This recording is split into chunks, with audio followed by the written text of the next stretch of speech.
Half of Americans consistently struggle to pay their bills on time, and since most Americans live in debt, that means most Americans aren't just living paycheck to paycheck, but their paychecks aren't enough to cover their basic necessities. That's a scary number because once you miss a single credit card payment, for example, the banks aren't your friend.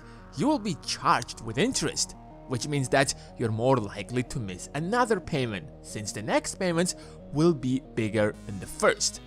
This cycle keeps moving until it drags you to the point where you have no way out of that desperate financial position.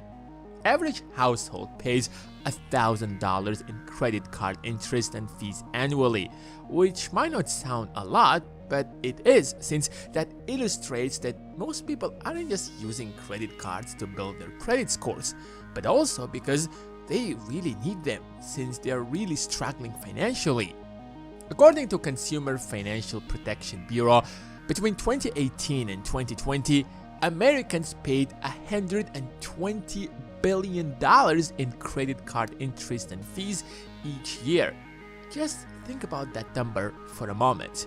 That's $120 billion of cash just because they struggle to make their credit card payments on time. And that's just one type of interest Americans on average pay. Don't forget that we also have car loans, mortgages, student debts, and the list goes on. Not being able to pay for one payment leads to difficulties to make the second payment, which eventually can lead you to barely staying above the waters. Fed's survey of 2018, where they asked over 12,000 households about their financial well-being, showed that almost 40% of Americans would struggle to come up with a $400 emergency bill. $400 would barely last you a week, leave alone stand as an emergency fund. If you don't have $400 aside, you're definitely below the poverty level. Even if you look at the bigger picture, the middle class in the US is shrinking. America's middle class now holds a smaller share of the US wealth than the top 1%. The entire middle class controls a smaller share of the economy than just 1% of the population. That's insanely disappointing. There are many reasons behind this wealth inequality, and one of them is definitely the 2020 global pandemic. It might seem like the government distributed stimulus checks to help everyone, but at the end of the day, trillions of dollars went into the pockets of companies that were already making unbelievable amounts of money. The world's top 10 richest men more than doubled their fortunes from $700 billion to $1.5 trillion at a rate of $15,000 per second or $1.3 billion a day. During the first 2 years of the pandemic that has seen the incomes of 99% of humanity fall and over 160 million more people forced into poverty. Every crisis presents an opportunity, but to take advantage of this opportunity, you need to be ready for it. If you're busy surviving, you will most likely miss it. Just to give you a sense of how rich these people are, if these 10 men were to lose 99.99% of their wealth tomorrow, they would still be richer than 99% of all people on this planet. They have 6 times more wealth than the poorest 3.1 billion people. And this is not the first time.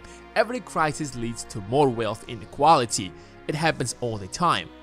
Remember back in 2008 when millions lost their jobs and ended up with houses that were worth a fraction of what they paid for?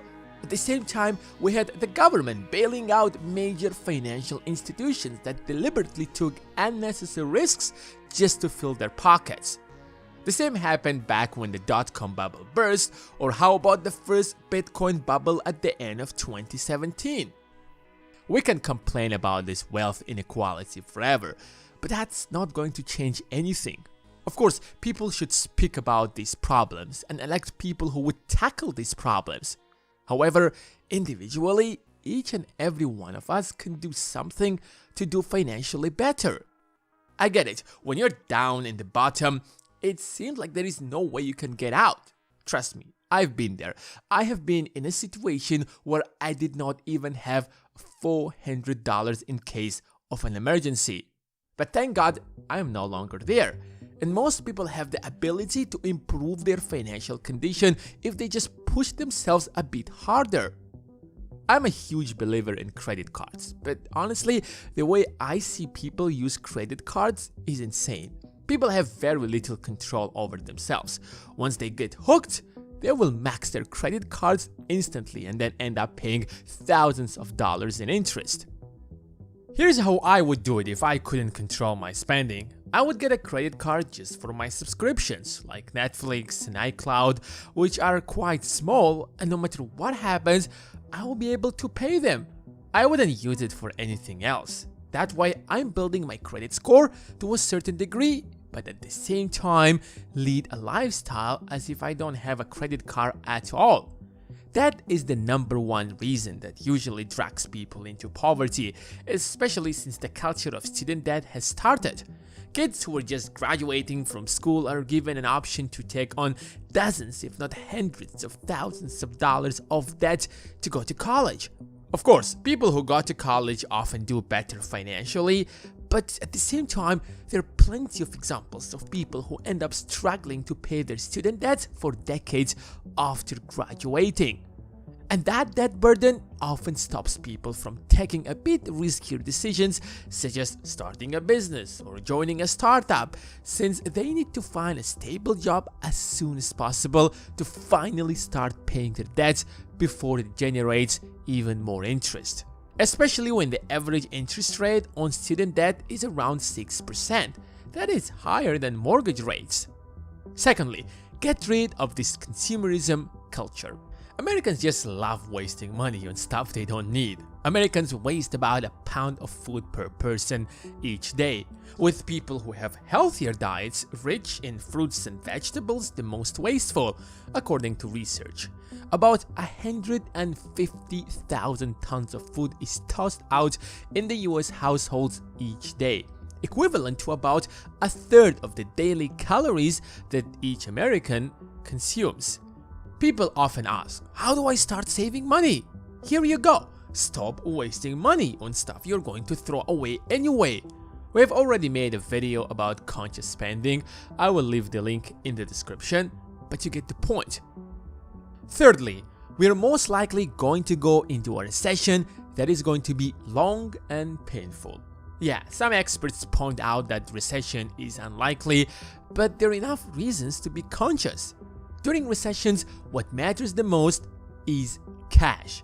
That's why saving money now is even more important.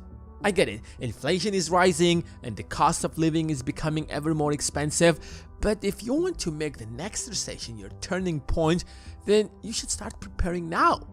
Of course, it takes far more just saving money in order to avoid the paycheck-to-paycheck lifestyle. We have already talked about that in previous videos, from how to teach yourself to save money to different investing strategies. By the way, I have created an entire course on how to start investing that you can find on Skillshare. If you use the link in the description, you can get 2 weeks of Skillshare Premium and get the course for free. The US is far from broke. It might have reached its potential, but there is always a room to grow. It remains the wealthiest country in the world, and will be at least in the foreseeable future. The challenge is to learn how to take advantage out of this wealth, especially since we are in the middle of the greatest wealth transformation in history. Baby boomers, the wealthiest generation in the history of the US, are getting old and expected to transfer $30 trillion of wealth to younger generation over the next decade. That's what you should focus on if your goal is financial independence. Thanks for watching, and I will see you in the next one.